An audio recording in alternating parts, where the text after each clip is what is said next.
ಅಥವಾ ಗಲ್ಫ್ ನಲ್ಲಿ ಬಂದವರು ಇರ್ತಾರೆ, ಅವ್ರೇನ ಸೇವೆ ಮಾಡ್ಬೇಕಂತ ಇರ್ತದೆ ಅಂತ ಒಂದು ಇಲ್ಲಿ ಎಸ್ಟೇಟ್ ಇದ್ದವ್ರು ಇರ್ತಾರೆ.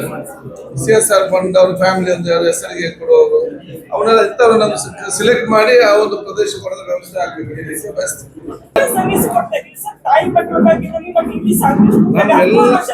ನಮ್ಗೆಲ್ಲ ಗೊತ್ತಾಯ್ತು, ಏನಾದ್ರೂ ಕೂಡ ಪರ್ಮನೆಂಟ್ ಒಂದಾಗ್ಲಿಕ್ಕೆ ಸಾಧ್ಯವಿಲ್ಲ.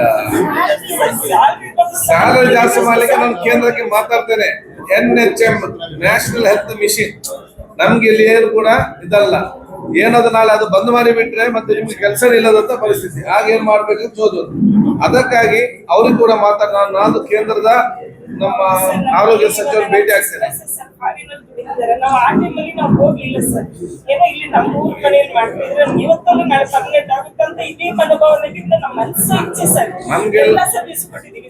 ಅದಮ್ಮ ಅದಕ್ಕೆ ನಿಮ್ಮ ನೋವೆಲ್ಲ ಗೊತ್ತಾಗ್ತದೆ. ಹೇಗೆ ಅಂತ ನನ್ನ ಫ್ರೆಂಡ್ ಇದ್ದ, ಅವನಿಗೆ ಅಮೆರಿಕದಲ್ಲಿ ನಾನು ಅಲ್ಲಿ ಹೋಗ್ತಿದ್ದೆ, ಮರಿ ML ನನಗೆ ಎಂತ ಬೇಕಿತ್ತು ಅಂತ ಹೇಳಿ. ಅದು ಆಗ್ತದ? ಈಗ ನಮ್ಮ ಪರಿಸ್ಥಿತಿ, ನೀವು NHM ಅಲ್ಲಿ ಇದ್ದೀರಿ.